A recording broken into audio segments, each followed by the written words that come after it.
As the weeks passed, we gradually settled into university life. The campus no longer felt strange. We now knew our lecture halls, hostile routines, and even some shortcuts around the school. Assignments kept coming. Lecturers became more serious. And before we knew it, everyone had started talking about tests. One afternoon, I was in the hostel with Salma when Afra returned from class. The moment she entered, she dropped her bag and sat on her bunk. "You won't believe what I heard today." Double quotes. I looked up from my notebook. "What happened?" Afra hesitated. Then she looked directly at me. "Actually, it's about you." I frowned. "About me?" She nodded. While I was waiting for a lecturer, I overheard some senior students talking. What were they saying? They were talking about Sister Hawa and Layla. My attention immediately sharpened. What about them? Afra adjusted her position. They said those sisters are always looking for freshers to mentor. I shrugged. That's not a bad thing. Wait. Let me finish. I nodded. They said whenever Hawa and Layla become interested in a Muslim girl, they start encouraging her to dress more modestly. I listened quietly. Then they said it usually starts with hijab. And later, they begin encouraging the girls to wear niqab. I blinked. Encouraging. The way they were saying it made it sound like they force people. I laughed. How can somebody force another person to wear hijab? They said Hawa and Layla usually approach Muslim girls they find promising. Afra immediately sat upright. See, double words. Salma continued. They said if a Muslim girl isn't covering properly, they'll advise her. If she's already wearing hijab, they'll encourage her to improve more. The room became quiet. I thought about it for a moment before speaking. Honestly, I don't see anything wrong with that. Both girls looked at me. Nobody forced me to do anything. I pointed towards the jilbabs, folded neatly in my wardrobe. They gave me these jilbabs because they wanted to help. That's true, Afra admitted. I already knew about hijab before meeting them. If I decide to wear something, that's my decision. Afra nodded slowly. Fair enough. I smiled. I appreciate their kindness, but nobody is forcing me. Afra leaned back. Well, just be careful. I laughed. You? Salma like telling me that?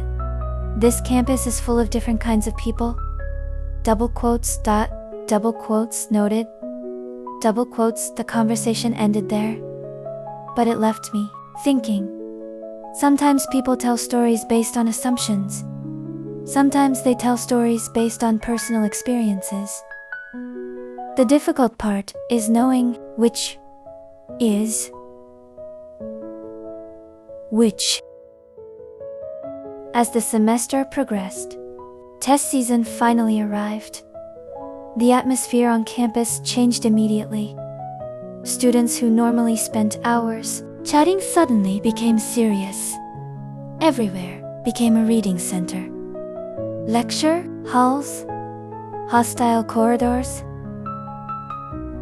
the mosque, the chapel, reading rooms, even under trees. Students were reading everywhere. Since we were all first-year students, many of our general courses were the same, despite being in different departments. As a result, most of us were preparing for the same tests. Afra preferred reading outside the hostel. After Maghrib or Isha, She would head to one of the reading centers and stay there for hours. BC often did the same. Salma preferred reading quietly in the room.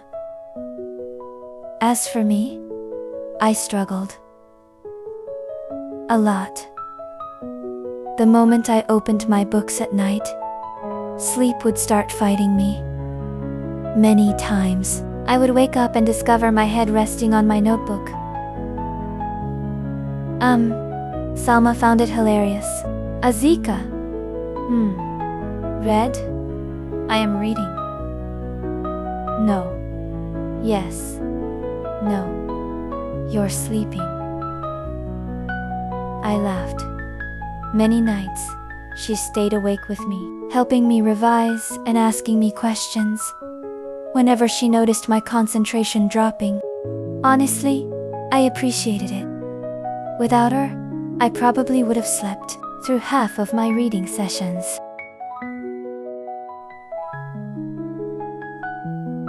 Eventually, the tests came and went.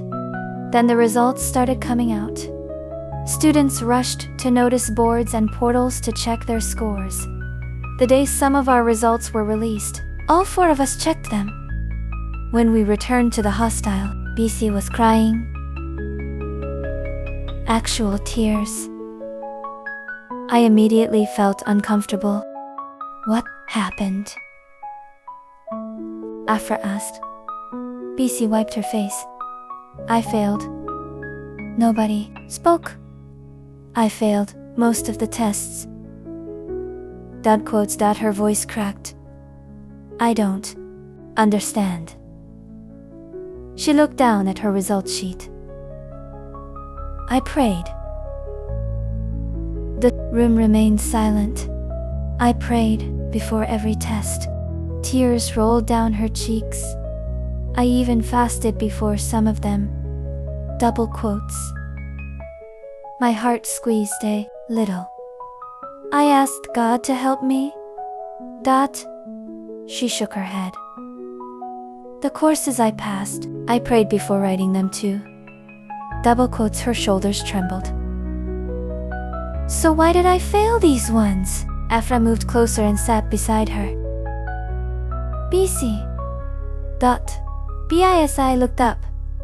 Can I ask you something? She nodded weakly. Did you really study enough? The question hung in the air. Afra continued gently. Prayer is important, very important. But God also expects us to put in effort. BC remained silent. Most of those tests were objective questions. Afra pointed at the result sheet. If you don't understand the course properly, prayer alone won't write the answers for you. BC lowered her gaze. Then Afra smiled. Don't worry. Next time, we'll read together. Really? Of course. A faint smile appeared on BC's face. Meanwhile, Salma handed her a handkerchief. It's okay. This isn't the end. You've identified your mistakes now. Learn from them and do better next time. BC nodded slowly. Thank you. Throughout the whole conversation, I remained quiet. I didn't know what to say. Later that night, after everyone had settled down, I walked over to Salma. Can I ask you something? She looked up from her book. Sure. Prayer alone isn't enough to pass an exam, right? She smiled. Of course not. If someone doesn't study and only prays, they shouldn't expect excellent results. Exactly. I nodded. That's what I thought. Then she surprised me. But that's not the issue. I frowned. What do you mean? You were correct. I blinked. Then what's the problem? She closed her book. The problem is that BC wasn't looking for an explanation. I remained silent. she was hurt.